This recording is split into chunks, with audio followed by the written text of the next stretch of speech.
Hello, this is the Nature Speed Podcast. I'm your host, Christopher Lover. Thank you for tuning in. Got a great one coming up here. Got a good friend of mine, goes by the name Buffalo Bill, aka Saltwater Buffalo. Gonna learn a little bit about some saltwater fishing down in the Carolinas. You guys want to support the podcast? Best way to do it: buy some hats. We've still got a few available. Also, like, subscribe, share the podcast with all your friends and family. I appreciate it. If anyone wants to sponsor the podcast, feel free to get a hold of me. We have got some options for you, and be a good way for you to get your company and your business out to those that listen. So feel free to reach out if you need to, or if you want to. Let's get to it.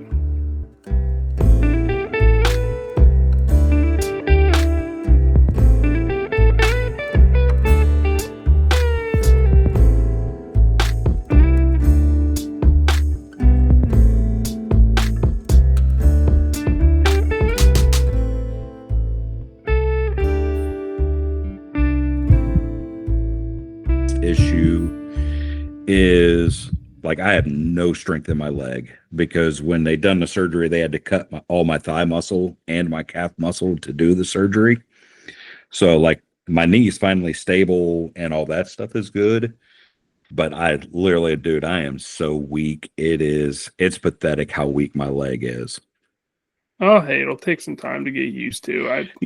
That's not a little surgery you got. You got some serious work done to your knee that maybe should have been done earlier in life, but and it's one of those of like it sucks. Like I'm kind of in that tweener age of like I need a knee replacement, but because of insurance and the way all that BS currently is set up, I don't qualify for a knee replacement because I'm not old enough. yeah. So like it would have taken me a long time to fight with the insurance companies to deal with it. And it's one of those of like my doctor's like, you really don't want to do it at your age because the knee or any joint replacement's only good for about 15 years. And he goes, dude, you're 45. He goes, you're going to have one at 45. You're going to have one at 60. You'll have one at 75. And he goes, who knows after that? And he goes, that's starting to be a lot of replacements of cutting bones and putting new stuff in. And he was like, I don't really want to do it at all. So that's where, we agreed upon this surgery to kind of give me that buffer that he's hoping that I can get roughly about 10 years or something like that out of this surgery before I truly do have to have a full knee replacement then. Well, hopefully it's longer than just 10 years for you. I hope so, dude, because this was horrible. This was, I ain't kidding. I had my surgery November 1st. The first 2 weeks was, I've beat the crap out of my body, as you know. This was by far the worst experience, at least the first 2 weeks, by far the worst experience I've ever had in my life. Horrible. Ugh. Yikes.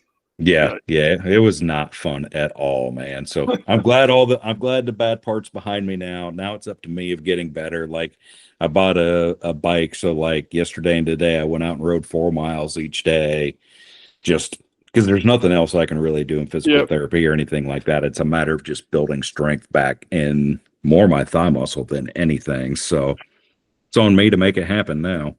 Yeah, well, good luck, man. I'll be praying for you and pushing you along as much as you need. I know it's not easy. My father-in-law just had it done, and he got I think he did a knee replacement, and it was a shock to him how much it took out of him and how long it took. He still has some nerve pains, but yeah, it's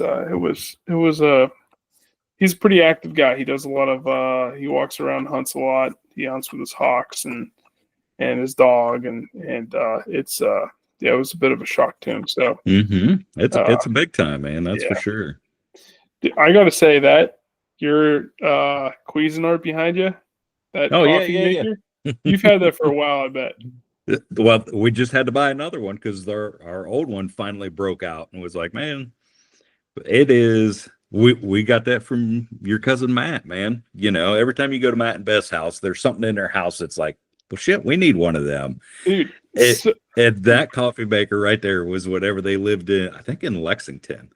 And Kathy was like, oh my gosh, like this thing's amazing. So we went home and bought one, and that's been 15 years ago. And we literally just replaced it. Wasn't even broke. it was just one of those, was like, we've had this thing like 15 years. We probably ought to buy a new one. So we just bought one. It wasn't even broke yet. It was like, that's How such a did you wait? testament Do to they how still good it is. make that style? Yeah, literally, we just got it like right before Christmas. No Mhm. shit. Yeah, That's hilarious. same exact everything as it was. However many, literally, it's probably 15 years old at least. Well, that's so Mhm. funny because the one we have. So my mom end up. My understanding, I'm pretty sure of this. Matt, if you're listening, Nick, if you're listening, I'm gonna say that my mom had that same one we have there, and we Mhm. loved it, and so we got one for. I had one in Buffalo, and then it actually same thing. Had it for 10 years, 15 years, something like that, and it was like we need to replace it. Actually, had one in storage, still in the box Really? that we had up here at the lake, and we brought it back. So we have that one now. But so the other one's still in the garage. Again, still works, but it was like, Yeah. so that's hilarious. Yeah, man. Like But it's a testament to whatever they're doing over there, man. It yeah, is. shout out Cuisinart. No free ads, as they say, but there's a free shout out ad. I'll post it on the page so everyone knows that if you're looking for a good quality coffee maker that makes a damn great cup of coffee. They last There's a forever. certain temperature that it gets to too. It like brews it just right. It's a And I great can't cup even of coffee. tell you, I don't drink coffee. Like, I am not a coffee drinker at all. Like, I'll drink a little bit at work just because I Mhm. worked night shift for so many years. Yeah, At home, you'll never see me take a sip of coffee at home at any point ever. that's Don't do it. hilarious. Yeah. Yeah. I got enough energy on my own. I don't need coffee helping me out with none of that, man. Kathy will never be able to control me at that point. That's hilarious. How's Kathy doing? Good. Good, man. She's Grand? doing good. Wonderful. So yeah, man. Love to hear it. Love to hear it. Marie and the little pumpkin doing all right. Oh yeah, dude. She's great. She's just a happy being. She's just growing and learning different things every day, and so that she's learning something. She like exaggerates on it all day long. So now she's making this noise. It sounds like a donkey. I don't know. She thinks it's funny. No, that's awesome. Yeah, it's fun. It's so fun, but it's a lot harder than I thought it was going to be. I can't tell you. I got teenagers. I never had a kid of my own, so I was blessed that I walked into a teenagers, and that's pretty easy at that point. They're self-sufficient. Hey, man, I'm going to work. There's a frozen pizza in there. Have at it, boys. So that part for me, I was fortunate in that, but at the same time, they're also teenagers, and you get what you get out of those two teenage boys, man. It is. Well, we've all been those dudes before. Been there before. Been there. I was that guy. Mm-hmm. God bless my mother. Mm-hmm. That guy. Exactly. God bless my mother. Well, Billy, let's get started. Yeah, man. This is round 2. The folks didn't hear round 1, and really, as I was editing, didn't really hear round 1. I don't know what happened. I think it was something with the connection. I don't know if it was on your side or my side, but for some reason, after the first quarter of that episode, it was like I was trying to edit it, and it was like it was so bad. It was pretty much couldn't really listen to it. So we did talk about it a lot. I honestly haven't listened to that since I tried to edit that a couple months ago. Yeah, so absolutely. It's going to be like a brand new conversation. And I was going to say, let's start at the beginning, man. Yeah, the listeners are going to dive right in with us again. And we've got Bill Akins, the man, the myth, the legend, also known as Buffalo. Saltwater Buffalo on YouTube. Oh, okay, yep. Mm-hmm. But can we dive in? I learned on the last episode that we didn't publish. Nickname Buffalo. I've known you pretty much my entire life. Pretty close to it. Which is hilarious that I didn't know that you had a nickname Buffalo. And honestly, man, like, I'm surprised that you didn't know that one. So I guess Matt never really called you Buffalo, though. No, Matt, like, I mean, I don't know how you are, but like, I always kind of had like certain groups of friends. You had your party friends that was cool and fun to hang out with, but they're not your Wednesday afternoon friends. They're your Friday night friends. Yeah, man. So, it was, my Friday night at the bar, we all kind of got that alter ego person that we turn into whenever you're 12 deep in it. And it was when I moved to Delaware, like I didn't know anybody, so I never had a nickname with all these new people that I had met. Yeah. They just knew me as Bill, this crazy hillbilly from the podunk nowhere, Ohio. And so that's how they come up with the name of Buffalo Bill, because you go back through history of Buffalo Bill way back in, the early settling days. And then you got like the Joe Dirt reference with Buffalo Bill that puts the lotion on the skin, just like the crazy mantra that comes around Buffalo Bill is me drunk in a bar on a Friday night in my early 20s, man. Like you just never knew what you was going to get. So that's pretty much where all of that came from. And it just stuck, man. We're here 20 some years later, and I go back up home and I walk into the same bar from them, and everybody knows me as Buffalo. Which bar is it? It's now called the Scoreboard. Oh yeah, Scoreboard. Yeah, it used to be called the Final Score way back in the day. And That's so that was that bar, and same deal. I'll walk in and it's Buffalo, what's up, man? It was just so everybody in that bar knows me still to this day as Buffalo. That's beautiful. Having you're talking to a guy, I've had the nickname since I was born, and it's rode with me my entire life. I've had a couple of nicknames. Had one in college, had one when I moved to Buffalo, and like I've had a couple of nicknames, but I have one that had stuck with me forever. So it's an honor to have a nickname. It is funny whenever you're out in public and someone's like, "Yo, what's up, Spike?" And I'm like, "What's up, dude?" Like, it's someone like I haven't seen in a long time or whatever. And it's funny because like you immediately look over. You hear like Chris, like, "Oh, I don't need to look over," but you hear, "What's up, Spike?" They're talking to me. And then someone like who hasn't heard that name being called, they look at me like, "Spike, where'd that come from?" And I'm like, "Well, I was born with a lot of hair, and I was like 2 hours old, and my mom wheeled me out in the wheelchair, and she was holding me, and my dad's friends were like, 'Yo, it's Spike,' and it's really stuck with me in my life." So. Yeah, man, and that's usually like some of your better friends. You know what I mean? Those will be the dudes you don't see in 10 years, and the moment you see them, it's like you never missed a beat in any of it. It's hey Spike, hey Buffalo, or whatever, man, and it's just like you seen that person yesterday. Yep. And those who are listening who didn't know my nickname was Spike, there you go. I know. Learn something new about me. Oh, man. Yeah, so saltwater Buffalo, Mm-hmm. You're down in this great East Coast, the Carolinas, living the dream, as some might say, fishing the coastline for some big old saltwater fish. How'd you get there? What are you doing? I have so many questions. I know there's going to be a lot of people in here that, coming up this summer, they're looking at vacation spots. They're looking at things to do with their vacation. I think this is going to be an awesome segue for them. I have a friend that's actually his bachelor party down in down around the Savannah area. We were looking at some things to do. Fishing came up as one of the topics. We're like, well, what are we going to do for fishing? Like, starts Blake, how are we going to fish? Well, I got a guy who fishes the coastline, and I think we have an in. So yeah, absolutely. I'm curious. You have a YouTube page. I assume haven't been doing much with that. I haven't seen anything pop up on YouTube with that. Are you going to get back into it? I know we talked briefly here at the beginning, but you had a knee surgery. So what's that look like as far as I don't want to get ahead of myself here. The YouTube page. Yep. You've had that for a couple years now? It's one of those of like, I started it, I think 4 years ago.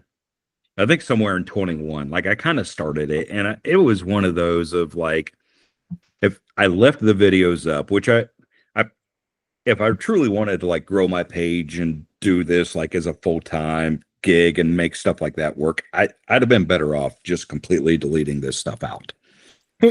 But I wanted to stick to that I'd done a couple years ago, because basically at that point I was brand new, not a clue how to fish, not a clue how to tie a knot, nothing. Wait, and I was just filming. Fish? No, nothing. like So I you're didn't. just like, I'm gonna start a YouTube fishing Mhm. page, but I've Yeah. never fished before. And That's it was awesome. one of those of like, That's and so awesome. like it wasn't even necessarily to like start a YouTube channel. It was one of those like watching YouTube to help me learn how to fish. Like you hear everybody talk about, like I was just documenting my experience for myself, and then it led into this other stuff. And that was kind of how I looked at it. Like I literally just set up my phone. I bought a cheap tripod that I would set my phone up on, because at that point I was just strictly like land-based fishing. So I could just set a tripod up with my phone. Audio's horrible, video's okay. But for me, it was a documentation of like what area I was at, what I was doing that day. So like they're not the best videos, but it gave me a connection to everybody that I moved away from. Yeah. Hey, like I live basically 10, 11 hours away from my home. So this gave my parents, my family, my friends a way to watch me, because my dad call every week. Hey man, what are you doing? I'm going fishing this week. Well, now he can like watch me fish. And so like that's kind of why like I had started it. And then at a certain point I just got away from it because number one, I'm not doing all that great. Like saltwater fishing to me can be very difficult, and learning tides and all that different stuff, which you can do when and where. And so I just kind of got away from it. And when I bought the kayak, I started actually catching fish. And I'm Well, I like, you know what? remember Like, whenever I was down in your said we were down for the guys weekend down at your mhm, house, and you were all jacked up about this kayak you were gonna get. And you're yeah. like, dude, I Mhm. got the sickest kayak there ever was in mankind. And I'm like, tell me more. Because I've Mhm. never really kayak fished. And you were telling me, and what kind of kayak is it? It's a new canoe. A new Uh, canoe. yep. Yep. New So canoe. I liked them. They originally was based in, it was either Washington or Oregon, but they're all 100% American made. All their employees are American. All their stuff's American. So for me, that was a huge draw, of no knock to any other countries or anything like that. But if I'm going to spend a decent amount of money, I want to know I'm paying for my people here. And now they're all made in North Carolina. Last I had heard, they had moved. I think they moved their headquarters and everything here directly in North Carolina. So that was an even bigger bonus for me. They're somewhere inland, a couple hours from me. So if anything was ever I need or anything like that, like I'm very close to where they're at. It's all made here, and I know I can get it in a very quick amount of time. That's all. And the new canoe, that's spelled Nucanoe. OE. Yep. Okay, new canoe. All right, second or so. They moved Yep. closer to your neck of the woods now. I So know I know at least they're made in North Carolina now. Like I said, I'm not for sure if they moved like all their corporate offices and all yeah. that stuff here, or if they just strictly make them in North Carolina now. Oh, that's awesome. We need to get you Yes. a new canoe sponsor. I am far from being sponsorable at this Ah, point. I don't know. If we start telling them some of the stories of the old buffalo, I think they'll. Hmm. We want this guy Hmm. representing our our brand. Yeah. So you got But the it was what, canoe. yeah, like when Is I there a when I certain got style that, you got? pardon me, what'd you say? Is there a certain style of canoe that you got? It is They have different the styles and unlimited. models. Yep. Okay. Yeah, it's the new canoe unlimited. So Okay. it's like 12 and a half feet long. It's 41 inches wide, something like that. So it's one of the bigger kayaks made. And I wanted that for when I do get enough nerve in me, or maybe enough cocktails in me, that we go offshore with it. Because right now I strictly just use it for like intercoastal, the marsh type area. Um, but I'm very intrigued by offshore fishing in the kayak. Okay. Okay. Yeah. So you got that kayak you got. So it would have been about 4 years, 3 years ago. You got the Hmm. kayak, Yeah, I got it at the end of 21 is when I bought that. and you were like, I think it was like a dawn of a new age for you and on the shore. Yeah, it was one of those of like I went out and like I finally started catching fish and decent fish, wasn't just catching little bait fish and stuff like that, finally started having a little bit of success, and was like, you know what, I think I can actually fish now, not just by dumb luck or whatever. And so the beginning of 24 is whenever I bought my camera, got all the stuff set up to where I could actually film on the kayak because of, like I said before, it was just strictly a tripod and my cell phone. That's about impossible to try to film on while you're fishing on a kayak. Yeah. So went out, bought a camera. I finally bought a microphone so my audio can be fairly good, and just started putting videos out and trying to do my best to at least, I'm probably not going to educate a whole lot of people, but I'll at least entertain you while I'm doing it. That's for sure. Yes, you do it. And they're fun to watch. I enjoy them all the time. I enjoy the hell out of them. So when you got into the, did you find was it harder with the video when you started actually filming yourself? Did you find a lot of struggles? Because the reason I'm asking is because whenever I started the Nature Speed thing, I filmed hunts for some people earlier in my life, and I really was like, you know what, I'm gonna get into editing, and I'm gonna get into filming my hunts, and like I'll just start doing like an independent thing. And I was like, I really want to get into editing, and editing, my God, it is a art. And filming yourself and filming somebody else and then putting that into a story is, I mean, it's an art. So I only ever did a couple videos, and I actually never put one on the YouTube page. It was my sister shot a piebald deer, and it was a nice buck, but it was like the only one I actually edited to put out on the page, and that was a struggle to film and do it. It's much easier just to go out and whether hunt or fish without filming. So did you find that you ran into a lot of struggles by doing that, or was it pretty much just like turn it on and let it rip? So, like the problem that you have with like GoPros, like I use the Insta360 camera for my filming, is in the summertime they overheat. Oh, So like in the fall, winter, springtime's not bad because you can just turn the camera on and let it roll. And whatever you catch, and the battery dies, you throw a new one in. It's not that big of a deal. Summertime, I struggle a little bit more because I do got to watch, is my camera on? Did it turn off? But I'm not a big editing guy. Like in my channel, I want you guys to feel like you're sitting there with me fishing. I don't do this big elaborate B-roll type stuff. I'm not a real good storyteller as it is anyway. So like, I don't do voiceover of like, oh, my plan today is to go out in search of this fish. I'm not that guy. So if you just want to, one of the best compliments I had was from your cousin Matt after one of my videos. He goes, dude, I felt like I was fishing with you all day long. And for me, like, that's the feel I want. I'm not going to over dramatize anything. I'm not going to put this big edit in it. So like my editing, I can go out and fish for 8 hours and I can have a video done in an hour. Because the only thing I'm going to put in my videos is me catching fish. I'm not putting in anything else. So they might be a 10-minute video. They might be a half an hour video, depending on how that day went. But like with hunting, you're going out there for one deer and one deer alone.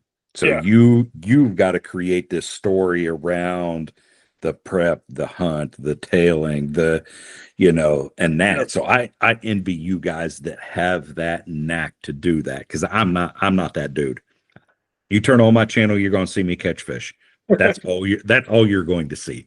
I tried to be that guy, but I'm not that guy. I wanted to be with my editing and where I was capable of without spending just countless hours, because like I said, it's an art, and like I wanted to go to a film school for a little bit, and then kind of just shot my own dream down there. That just was like, you know what, it's expensive and probably not going to make anything off of this, and it's just a hobby. So I had to like a little come to reality thing. But I love watching the story come together on like there's some guys that particularly I love watching the Heartland Bowhunter guys. Those guys always put a great story together. But there is something about the raw, uncut, just throwing it together, and the goods, like that's what's really made the hunting public guys. They're telling that story, but it's way less. It feels way less edited. It feels way less big screen. It's more like raw, Yeah. like hunting with them hmm kind of thing. So that's kind of the stuff you're in. That's why I like watching your videos too, because I'm either laughing, I'm excited. There's not really much like lull in the video. Or I'm No. learning something that you're putting on the different bait or whatever it is, or you're talking about kind of what's going on in the water. But I think that's what makes your channel so fun is it is that raw uncut. Yeah, and that's my deal. Like, I never want to be a TV show guy. You know what I mean? Like, you'll see these YouTube guys, and I love watching them. Like, there's one guy that I watch, and I'll put his name out there. It's Lawson Lindsay, and he's a huge YouTube fisherman. And his editing and his storytelling is probably the best I've seen of anybody. Like, he is amazing at what he does. I give that dude all the credit in the world because I'm not that guy, but I don't also want to be that guy. Yeah. You know what I mean? Like I said, I want you to feel my emotions. I want you to, when I get pumped for catching a fish, I want y'all standing there behind your phone, behind your laptop, laughing, way to go, Buffalo, or whatever. Like that's what I want, is I want that personal connection to come out on the camera. Sometimes I'm sure it does. Sometimes I'm sure it doesn't, but you're getting me. That's it. No fluffing any of it. I'm catching fish and trying to make you laugh. Well, you do a damn good job with that. I don't think the laughs are not hard to come by there. So you got the kayak, you started doing the YouTube thing, started filming. Did the page, did you feel like you were enjoying it when you started the page? Was it more fun now that you were starting to catch fish, putting up the videos? Yeah, it's one of those of like, first and foremost, like the main reason why I'm doing it. Number one, like I think it's just cool to document it for myself. So 15, 20, 30 years down the road when I'm sitting around and I can't fish, I can go back and watch myself. Like that stuff's on the internet now. It will never go away. Even if I wanted it to, it will probably always be out there. So like that to always have those memories for me to see where I started, wherever I end up my fishing career at, like I think will be cool for me. Number two is, like I said, you guys, man, my buddies back up home, everybody, all my family, all my friends are still up north, So to have that connection of you guys, like it's awesome. Like your Uncle John, every time I put a video out, hey man, I seen you post a new video. I'll get back in with you in 15 minutes or what, it gives us that connection to still have those conversations instead of, hey man, how you doing? How's the weather? Yeah. See you later. So to have that connection with my friends and my family is massive for me. And getting to even meet people around here, man. I've met a couple dudes. I haven't been able to fish with them yet because I met them shortly before my fishing had to be done last fall. But had a guy walking down the street and was like, hey man, just watch one of your videos. And I'm like, what'd you just say to me? Like it took me off guard. Like I'd never really had anybody stop me before. Yeah. And we hung out in my driveway and just BS'd for half an hour, talking fishing and talking about meeting up and going fishing this next year, or I guess this year now, once I was healed up from my surgery and stuff like that, So like I like that aspect of it with not knowing people in my area, that they can see my face and see that I'm a real dude, man. I ain't one of these guys trying to make money off of this, not trying to be somebody that I'm not. And if we want to go fish, man, let's go fish and have a good time and have a couple cocktails at it. That's awesome. That's cool. And at the end of the day, like you said, that's all it's all about. And it's cool. It's relatable, and it's a great way too for if you are moving to a new area that, you've been down there for a couple of years now. I'm sure it's not easy meeting new people, especially with your work, traveling and whatnot. And it'll be probably a cool gateway as you start fishing with some of those guys. Like, hey, you'd probably like fish with my other buddy. And then before you know, you got 10 other buddies that are intermingled through some fishing, and it's a hobby everyone can kind of do together. So that's pretty neat that you had some guy just walking down. Hey, I know that guy. He was just walking his dog down the street, and it was like he had walked past, and we just kind of waved, the neighborly thing you do. And then he had come back by, I don't know, a little bit later, And he said He that to me. worked. He So was you working up the obviously, courage. He was like, "I know that guy. That guy's famous. That guy should be famous." yeah, I'm sure that's exactly what it was. Like, oh damn, man, look at this fat dude sitting out there working on something in his front yard. So yeah, but it was awesome, man. Like he was a super nice dude and was just like it was cool. You know what I mean? Of like just to for somebody to be like, hey man, like I appreciate what you've done. Hey, how about this idea for your next video? When you talk about this, how about you show it? You know, because we was talking about bleeding fish. Like I always talk about bleeding my fish before I put them in the cooler. And he's like, why don't you start showing that on YouTube? And I'm like, well, don't get me wrong, if I'll never be demonetized because I'm currently not monetized on YouTube, but YouTube, from what I understand, can be kind of weird on showing killing an animal. So I'm like, that's why I don't do it. Like, I'll try to walk you through. So, like, I've done it in one of my next videos of like, hey, I'm gonna bleed this fish and I'm gonna put it on the cooler. When I say I'm going to bleed it, this is what I do. I'm not going to show it because of YouTube and some of their guidelines. I don't want to walk that line, Yeah. but this is what I mean. This is how I do it, but I'm not going to do it on camera for you. So I try to walk that line of not getting in trouble, even though if I get in trouble, who really cares? I'm not big enough for it to make a difference, you know. So No, but it's if I, too. It can hinder views and stuff. I know there's yeah, algorithms and they can put like shadow bans on stuff. I've heard of that before. So yeah. no, it's probably smart just to. I'm interested in how you bleed a fish. I've really never done that. And honestly, all it is cutting their gills.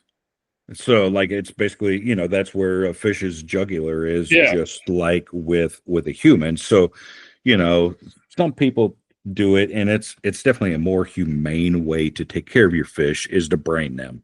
So, you know, pretty much every boat or you know, kayak or whatever's got a knife on it. So a lot of people prefer that you brain them and then cut their gills. I've never brained a fish. It's one of those of, you know, I'm on a kayak holding a knife out there floating around.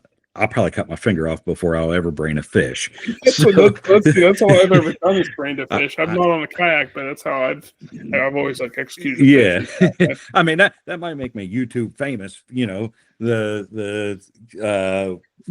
is it, the thumbnail. Fisherman tries to brain fish and cuts finger off like that, you know, that'll be the one Fisherman video loses that'll finger make in the me bay. yeah. At So least when like it what happens, we'll have a good thumbnail for you and a good oh caption. yep, me standing up there with 9 digits going on, you know. So but so I just cut their gills because number one, their heart's still beating, so it gets all the blood out of them in a Mhm. very short amount of time, which makes the meat taste better because that's what's always like the problem with like you guys in deer hunting Yeah. with fish. If you can get that blood out of the meat, your meat will taste so much better. So it doesn't matter what I'm catching, crappie, redfish, you know, trout. It does not matter to me because number one, I want them to die as humanely as they can. Yep. I'm guessing I'm allowed to say that. Or On this dispatching on this them. podcast, you can say whatever you want. Yeah. Also, not Um, concerned with anyone trying to ban me. Because I'm not big enough to be banned. But yeah, yeah. no But filters you know here. what I mean? I try to be fairly respectful to the fish. I'm not just one of those dudes. It's like, oh, look, I caught a fish and I throw it on the deck of my kayak or throw it in the cooler to where that thing's suffocating. Walking around. Yeah, like I'm not going to do that. But then number one is for the taste of the meat. Like I want that to be the best quality that I can bring home to me and my wife to have for dinner and stuff like that. I like it. That's good to know. Hey, I will. Yeah, usually I just brain them. I've never, and I don't. I'll be honest. I don't eat a ton of fish. Like when I trout fish, I'm usually just catch and release, putting them back. Um, Whenever I'm lake fishing, usually targeting bass. Don't really have any taste buds for bass. Okay. But like perch and stuff, yeah, I'll do. But I usually just brain them, and then that's kind of just do a little Mm-hmm. cut their heads Yeah. off real fast, and that's kind of my go-to there. But I mean, that makes sense. That makes sense. Hmm. So Yeah. I'll have to think about doing that next time. I'll have to watch the video and see how let you walk And me through it. I know like one thing I do, and I know you really love like deer meat, and I don't know how you handle like the harvest of your deer meat, but I got one of my buddies that is a massive hunter down here. So he's told me, but like all of my fish that I bring home and clean, like I will soak them in water for a day or two because it draws all the blood out. A lot of people use like buttermilk or something like that. I just use regular water. But he does the same thing with his deer meat to get all of that blood out. So like he's bought a designated cooler just for deer. So he'll cut up he'll butcher his deer the way that he wants it or quarter it out or whatever, and then he puts it in his cooler with ice and just opens up the drain plug and will let that ice melt, pulling all that blood out. And he'll do that for a couple days to try to get all the gaminess taste out of his deer also. Really? Mm-hmm. Huh. He said it makes a huge difference. Like he's got his brother-in-law does not do that. So like he's taken the meat that his brother-in-law has done and his meat, and he goes, dude, it's amazing the difference in the taste of the deer meat from Similar to that. brining something like for Mm-hmm. when I duck Yep. hunt. So like duck and and uh and the goose, it can be very gamey. Mm-hmm. At least Yep. in my experience. My first time making it, I was like, oh, just be like deer, couple sears, little seasoning. I ate it. It Nope. was terrible. It was so bad. I'm like, oh, I really have this up. I also overcooked it a little bit. Got to be real finicky with the duck. Okay. But for deer, usually if it's cold enough, I'll hang it for like a day or Mm-hmm. so, Yep. upside down. I'll have it all dressed and everything, and then so just the skin, or I mean, skin's off it, so it's just the meat hanging. Mm-hmm. But no, I've never really brined or done any type of brine for a deer, so I'll have to try that sometime. Mm-hmm. And I think he still does the same thing, like you said, of, like I remember growing up, like I've never been a big hunter, but my dad always was. And same deal, we'd have a deer hanging in the garage for a couple of days. You're letting all that blood and everything drain out of it. But he still does the brining or soaking or whatever you want to call it for a day or two afterwards. Like you basically just keep adding water until the water goes clear, because then at that point, all that blood's out of, whether it's your fish, your deer. And at that point, it's strictly the meat. Interesting. Hmm. Oh, But all the list. he's the only person I've ever heard of doing that with deer. Hey, I've never heard anybody else do that, but I know a lot of people do it with fish, yeah. and he does it with his fish also. If any of the listeners are do that with their deer, please DM me. I'm curious on that. I mean, from what you're saying, your buddy does it. That's pretty cool. Hmm. I'd love to hear some more firsthand experiences with that and like the process. I think that's pretty interesting. That's pretty Yeah. interesting. So you're usually eating everything you catch. Do you have to have any type Hmm. of special license for like is there any certain type of fish or seasons for fish down there that you have to worry about?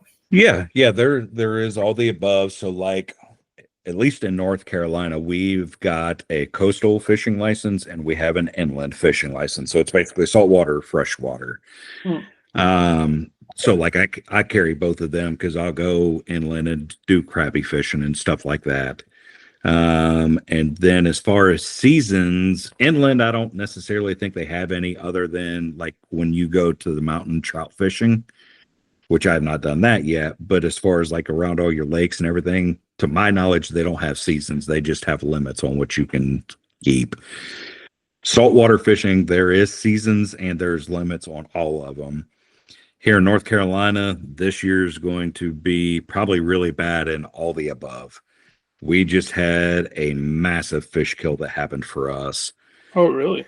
Yeah, so like we've had a pretty unseasonably cold winter. Usually it's 50s, 60s is about normal temperatures for us. And we've been in the 40s during the day a lot with nights in the 20s. So, and then we had a snowstorm, I think it was 2 weeks ago. We got snow here. And especially with trout. Trout's the big one that we just had a fish kill with. That's the inlet Anytime trout or the they're called spotted sea trout. spotted sea trout. Okay. Yep. So from what I understand, and I don't remember the exact temperature it was either water temperature of 40 degrees or 37 degrees. When it gets to that temperature or below for more than 24 hours, those fish go into hypothermia and they die. And so North Carolina, we had such a massive fish killed this past 2 weeks ago now that they have completely closed our trout season for us, because trout's open all year long and we can keep 4 a year, or 4 a day. I mean, now there's none through June because they have to try to rebuild the stock back up of them. So, wow. Yeah, so trout fishing is basically non-existent. Now you can obviously catch them if you can find them, but you have to release them. Our flounder population here has been under scrutiny since I moved here in 2020. From what I understand, this year is only going to be 4 days of a flounder season. So you can keep one fish per day during those 4 days. That's it.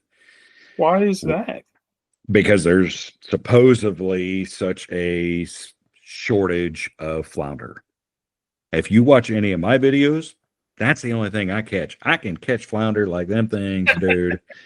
It's ridiculous how many of them I catch. They're fun to catch, but if I'm out trying to put food on the table or whatever, and I go out and I can catch 10 of them a day, I get a little mad that I'm catching 10 of them a day and I got to throw them back every day, but yeah, it is a little bit crazy. Yeah. And can you report your catches? I think they're trying to put something like that into place so that way they can monitor it a little bit better of what people's actually catching, the sizes and that type of stuff. So that way, DNR and we're weird here because I forget how it's set up. So you got Department of Natural Resources and you got the North Carolina Wildlife, both oversee fishing. One's got say over certain things, the other one's got say over certain things, and the water to me becomes very muddy and who has the data for what. I don't understand why we just don't have one agency that controls all of it.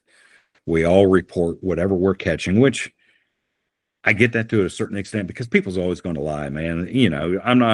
I'm going to get out and I'm going to be fishing. I'm probably not going to remember to report every fish that I catch, whether I keep it or I don't. But so I kind of get their aspect on that. But if they're only going out for 1 week every 6 months trying to figure out what a certain fish population is, how accurate's their data? I'm not smart enough to know that answer. Sounds like we need to get someone from the North Carolina state on here to figure out how they're doing their studies on flounder, because I think either you found a honey hole for flounder, or their numbers are flawed. I mean, I ain't gonna lie, I got a couple spots that because I got my kayak that boats cannot get to. I know for a fact I can only get to it in my kayak. When it's flounder season, I within 10 minutes I can leave the boat ramp, get to that spot, and back to the boat ramp and have my one fish, guaranteed. It's stupid. It's stupid, man. I know this tide at this point, I can leave the boat ramp. It's like a quarter of a mile from the boat ramp to that spot, and I'm guaranteeing you, I'm catching all the flounder I want to catch, guaranteed. That's amazing. Mm-hmm. When is flounder season? September usually. So I think this year it's weird how they're doing it. So they're doing it. Let me see if it'll show me on for anybody that fishes, and even with you, since we're doing a podcast. Once again, we're not promoting anybody. We're not doing that crap. But Fish Rules is by far the best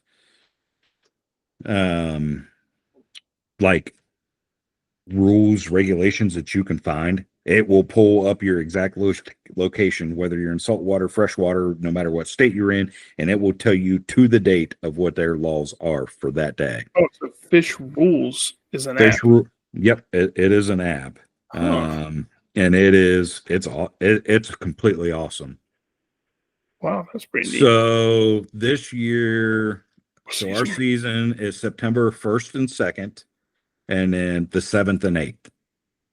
So you basically, without looking up those dates, I'm assuming it's back-to-back weekends. So it'll probably be like a Saturday, Sunday, or a Friday, Saturday. 2 weekends is what we get to keep them. And you can keep as many as you want, or there's only a certain number? Oh, no. One per day. Mm-hmm. One per day. You can catch 2.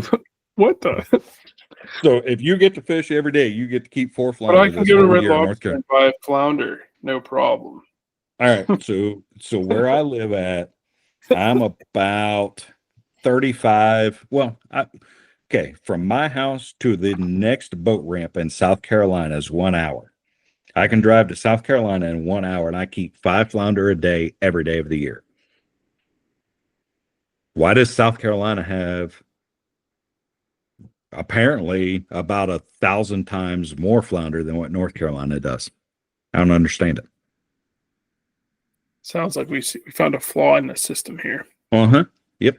And that's my deal. Like, is it the regulators? Like, is North Carolina doing the correct thing and trying to save the population of fish, and South Carolina is not?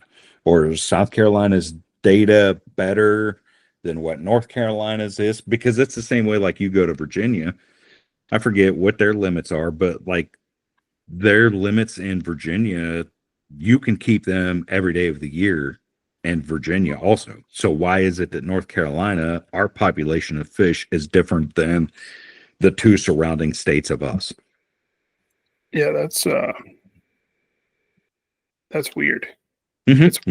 Makes no sense. So like I was talking to my wife, like I think I'm going to buy a South Carolina fishing license because, like I said, I've already Google mapped it from here, and the closest boat ramp in South Carolina is an hour. But I can keep 5 flounder a day. I can keep 10 trout a day, to where here we currently have 0, and I can keep 2 red drum a day, to where here I can keep 1. Jeez.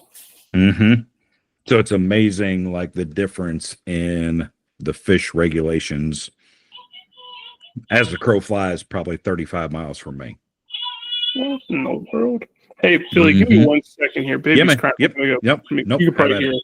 Yeah, I'm gonna fill up. We're talking about the flounder. Flounder down in South Carolina and Virginia. You said pretty much it's open year round. Open year round. Numbers seem to be there too to support that, I imagine. And I do know, like with the fish kill that I was speaking about earlier, like I was listening to a guy that used to work for like DNR or the North Carolina Wildlife, whatever it was. And so like basically North Carolina is broken up into 3 zones. So, you've got your northern zone, which is like your Outer Banks area, that type stuff. Then you got your middle, which is the end of Outer Banks to somewhere around Wilmington, and then Wilmington to the South Carolina line. So as long as, from what I understood, like how they make their regulatory numbers for any fish, doesn't matter what it is, whether it's this fish kill, whether it's flounder or whatever, 2 of the 3 zones have to meet a certain criteria of whatever that is, of however they're deeming more fish, less fish, whatever. So I might just live in a zone being this close to South Carolina that I've got a massive population of flounder compared to the other 2 zones, because our coastline is so long. So they got to kind of watch that, I guess. You know what I mean? Like you go to Florida.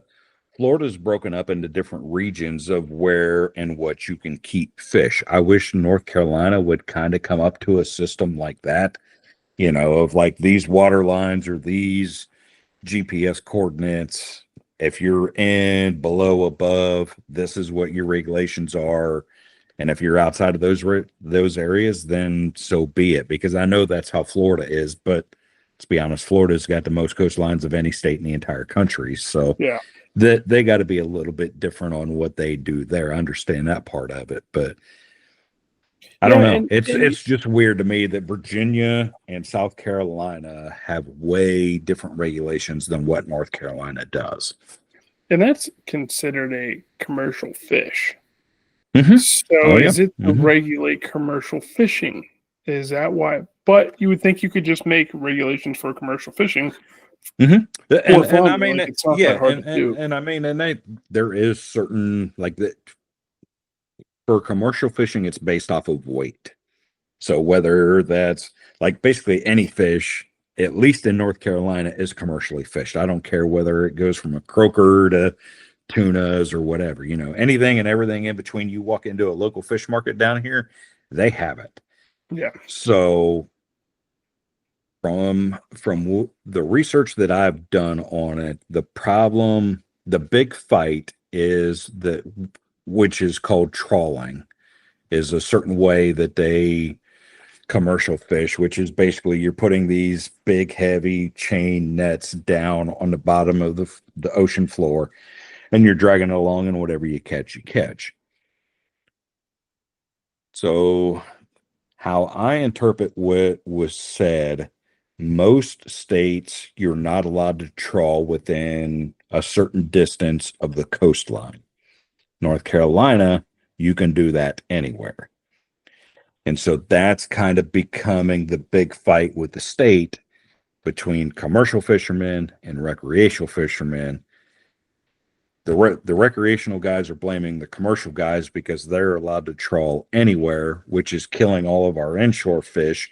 And the commercial guys are saying, well, you guys are accidentally killing them or harvesting them when you shouldn't be doing it. So who's right? Who's wrong? Sounds like a bunch of But malarkey to me.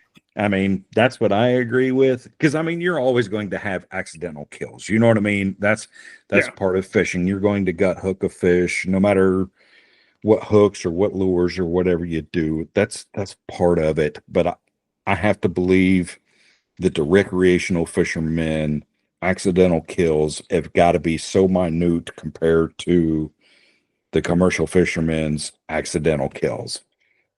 And if every other state, at least on the East Coast, has a certain distance that you're allowed to do your trawling from the coastline, why is North Carolina the only one that allows it? Yeah, and I mean, you can see that in the regulations by looking at our two neighboring states.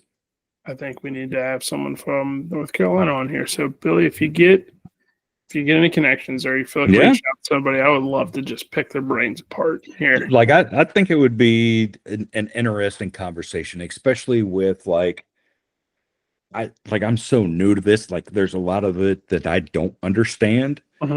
But the more that I look into it, I ain't a smart man, but I ain't that dumb either, man. I can kind of see, hey man, every other state does this except for us, and our regulations are so much different than us.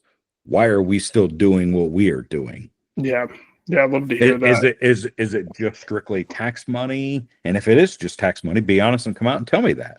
I won't like it, but I'll at least respect you. Hey, wait, time out. You want the government to come out and tell you? I mean, come on, man. We need Dodge in on this stuff, or Doge, or whatever the heck they're calling it, man. We need Elon coming down here to North Carolina to look into my fishing of what the heck's going on around here. Elon, if you happen to catch this episode, make sure you get a hold of Billy. After you're done with all this other crap you're dealing with, man, come down to North Carolina. We need to hang out for a little bit and figure out North Carolina's fishery. And if you want to listen to this, I'm sure we'll have somebody that is listening to this. Please reach out to Elon. Send us his text message, like his rules text. We have some questions. We want him to take a look at this. We're not very. We're not asking for too much here. No, between me and Chris, we ain't that hard to find. No, you find it. Yeah. Just look up Spike or Buffalo, and you'll find us. Guaranteed. Oh yeah. I promise you that one. Oh, that's hysterical. Yeah, absolutely, man. So I want to kind of go. I don't want to keep you too much longer here, but hey, man, I got all night. I do want to. I wish I did. My time is limited nowadays, I know. And we will do this again, but I want people to be able to go onto your page and look up your page, and correct me if I'm wrong here, but if they just go to Instagram and type in saltwater_Buffalo, that's your page, and then your YouTube links on there. And I want to kind of dive into, like, have you not really having a background in fishing, not really doing it before. Yep. Have you reached out to other guys that are maybe YouTube fishing that you've watched or local guys? What's that communication been like? What's the community like down there in the saltwater area? And if you don't mind me asking. No, absolutely. It's one of those of like, I can't say that I've really reached out to anyone. Like, I'm a fan of a lot of different guys on YouTube, and a lot of those dudes, without them knowing it, helped me learn how to fish. And so, like, I'll make comments on videos or on an Instagram post or something like that. And, it's kind of been one of those of just pleasantries back and forth. Now, have I reached out to somebody and been like, hey, man, I would love to fish with you, or I'd love to sit down and do a podcast with you, or anything like that? I haven't done that yet. Maybe I should, but at the same time, it's part of it. This maybe will sound weird. Like, number one, I don't feel worthy enough. Like, I don't have a big enough following. I don't have that big group of people that, like, for me, if I go to Elias V Fishing, which to me is almost a god in our fishing community, which lives 45 minutes down the road from me, he's not gaining anything by coming on my channel. He's got 200,000 subscribers that follow him, and I got 200. That dude's not gaining anything. So I haven't had the guts to be like, hey man, I'd love to break bread with you. Can I buy you a cup of coffee? Can I buy you a beer and let's sit down and talk, or anything like that? I hope to get ballsy enough to do that at some point, but I have not yet. If I can say one thing, I guess that's just like more of like my insecurity than anything. Does that make sense? That makes a lot of sense. And I felt that way for a while, but I have reached out to people I have reached out to and for the podcast stuff, and the people that I have coming on here in the future. They're just normal dudes. They're essentially guys that kind of had the nutsack to go out and chase a dream a little bit, chase what our dream is. Yeah. Some might say I don't have a nutsack, because I haven't fully, dove into it. I have another career, and you know what? For me, that's the right move. But I think it is right now. But maybe that'll change. But they're normal dudes. So if I have any advice to you, it would be don't be afraid to reach out and say, hey man, you want to go fishing sometime? Or he'd probably love that, because I'm sure people are probably always like, hey man, tell me where your spot is. And if you're just like, hey dude, if you want to go fish sometime, we can go to my spot. We can go to, and you might be surprised. He's like, hell yeah, like let's do it. Yeah, and that's where like I've got to have the confidence in doing it, because it's one of those of like, as far as like a content creator, I almost feel like I don't bring enough to the table to do like a collab type video. But like, I know as a person, I probably bring a lot to humor and making a friendship and that type, you know what I mean? And that's kind of the, like, I'm stuck in that middle zone of, for these dudes that do this for a living, it's a business. Yeah. And most businesses are, what can I gain from doing this? And I understand that side of it. So that's the only thing that makes me very hesitant, because this will never be my full-time job. I will never leave my current place of employment. Watch what you say. I will not. Nope. My current job allots me enough off time to where if I did start making money and that type of stuff from this, I could still do my current job and have that security, but it allots me the off time to still kind of chase that dream. So for me, it's, I don't have to have an Elias or a Lawson Lindsay that I mentioned earlier, or whatever name you want to throw out there to help me build this. I just want to do it because I think these dudes have helped me learn how to fish. They seem like they're cool dudes. And just how awesome would it be, man? The dudes that I've watched for the last 5 years fish, to just, even if it's one time, to have that opportunity to go do it and say I done it. And if we never do it again, then we never do it again. But it would be such a cool story to tell and document along that way. Absolutely. Absolutely. Well, I hope you get the courage one day, Billy. And And who would have ever thought, Christopher, that I would have the courage for anything? that's where I don't understand where that's coming from. Yeah, man. I don't I know, think man. I think what we need to do is we need to go to a NASCAR race. We need to be about 10 minutes to the green flag, and then I think that's when you have your most courage. You could do it. Well, liquid courage usually does a lot for all of us, that's for sure. So a few more of these little fellas, and maybe I'll start drunk Instagramming some of these dudes one night.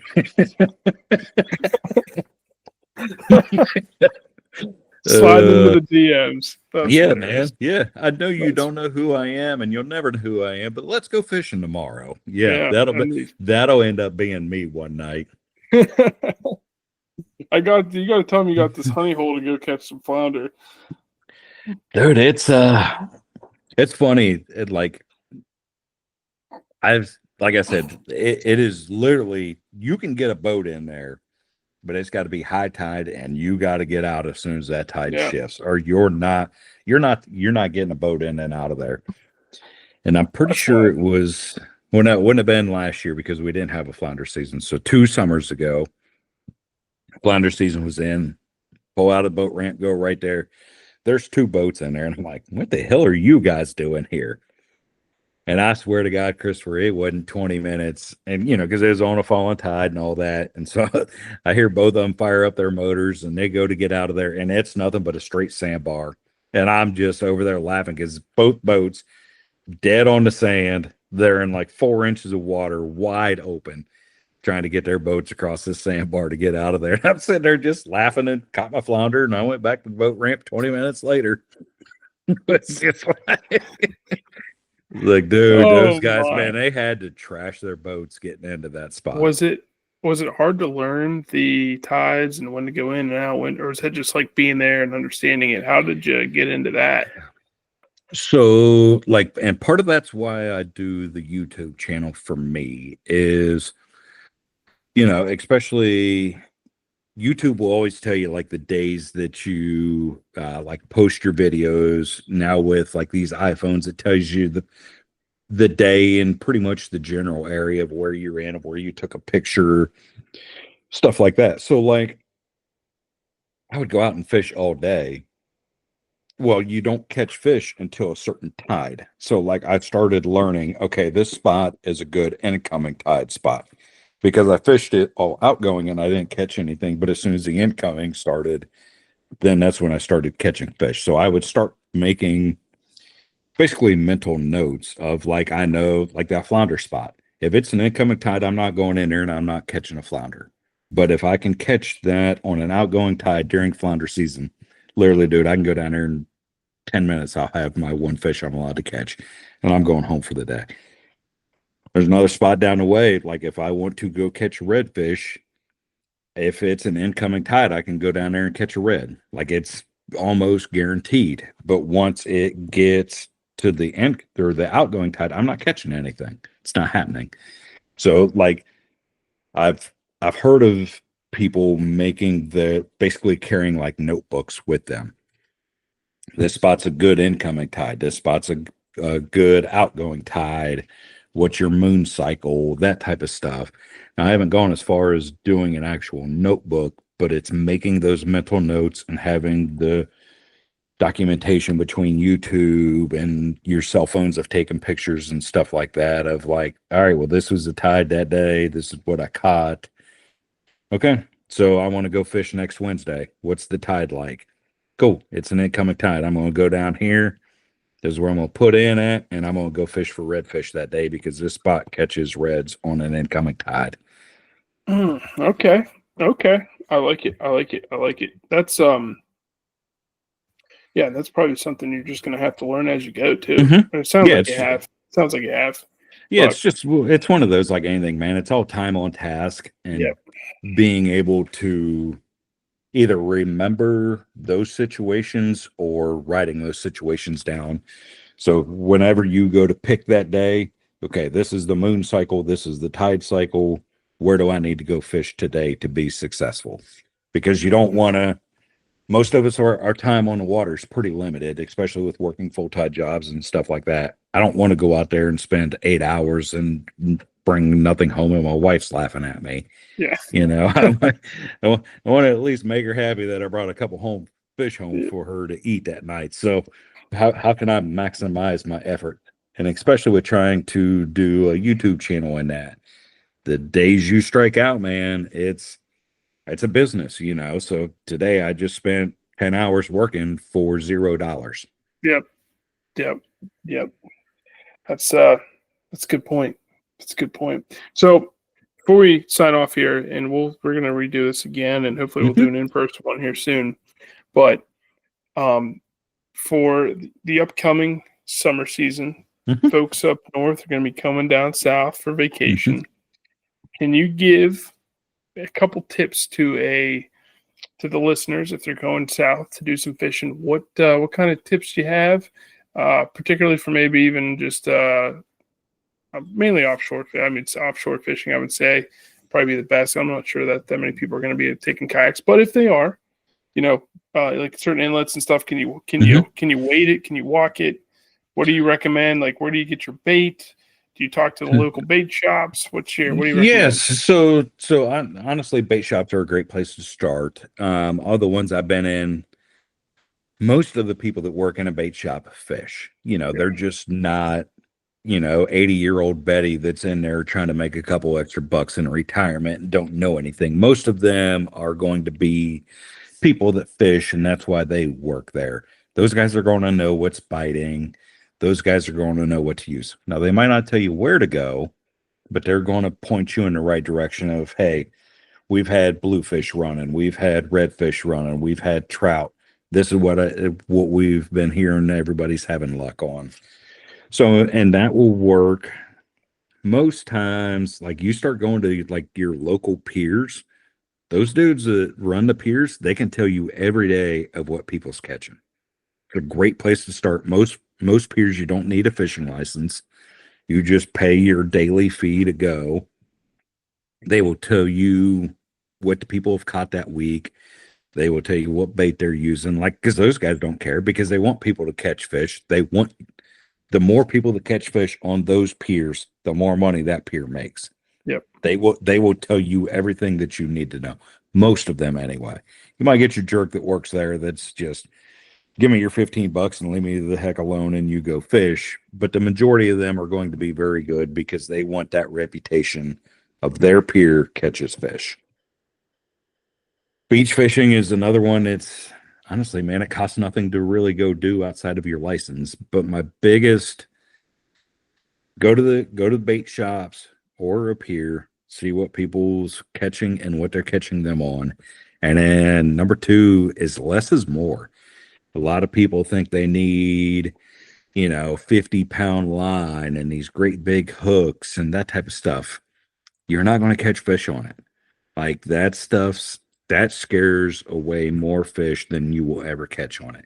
The majority of the fish that you're going to catch, even in a kayak, but mainly land-based guys, you want small hooks, you want small baits, because you can even still, my biggest fish I ever caught was on a 1.0 hook. Most guys think catching big fish, you need 6, 7, 8.0 hooks. Well, you're going to miss so many fish because most fish can't get that hook in their mouth. Mm-hmm. The smaller, the better, whether that's fishing line, whether that's hook, whether that's bait. But everybody thinks, I'm going to the ocean, I need all this big elaborate equipment and all that, and you don't.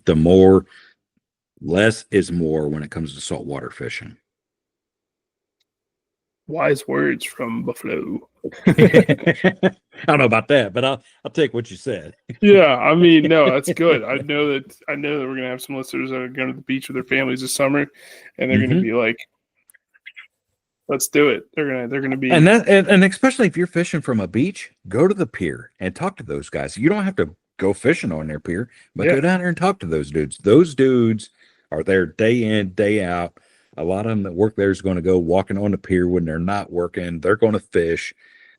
A lot of them even have, like, I know our piers here on Oak Island, like, they've got a whiteboard out there. The bluefish, whatever species you want to put up there, how many's caught like the day before, or what's the biggest fish of the year that's caught. Like most, at least in North Carolina, a lot of your peers will have stuff like that. They'll have a dry erase board out there that they're changing that stuff every day to where you can go look at for free, and it tells you what those dudes are catching. And now you kind of know what you need to start targeting and doing it, instead of just coming out blind and being like, oh, well, I'm going to grab some shrimp and an 8-0 hook and I'm catching Moby Dick. And you're never going to catch Moby Dick. It's not going to happen. So, but that's what everybody's got in their mind. And that's what, like, that was my biggest failures starting saltwater fishing. I assume saltwater fishing is big fish, 3 feet fish, 4 feet fish, 5 feet fish. 9 times out of 10, or even more than that, 99% of the time, you're never going to catch fish that big. Yeah. You know, my biggest, I've been here 5 years in fishing, and my biggest fish I've caught is still under 3 feet. That's my biggest fish I've caught in 5 years. Yeah.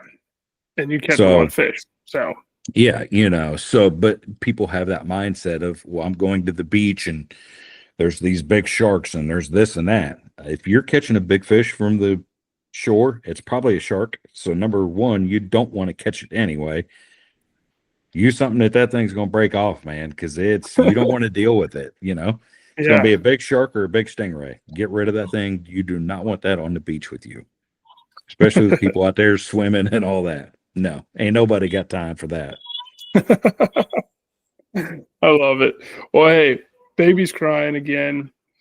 Yes, sir. It's been a good podcast. I've enjoyed the hell out of it. Thank you for hopping on. We'll do this again. We'll be in touch. And if people are listening, you get to this point, you haven't heard or you didn't listen to it, saltwater_buffalo. Check out hopefully get some followers on Instagram, and then check out the YouTube page, subscribe to his page. You're going to get some laughs. You're going to learn something, guaranteed. Guaranteed. At least laugh. I don't know about learning. You'll at least get a chuckle in there somewhere. Oh, shit. All right, brother. Well, have a great weekend, and we'll be in touch. All right, brother. It's been an honor. See you, bud.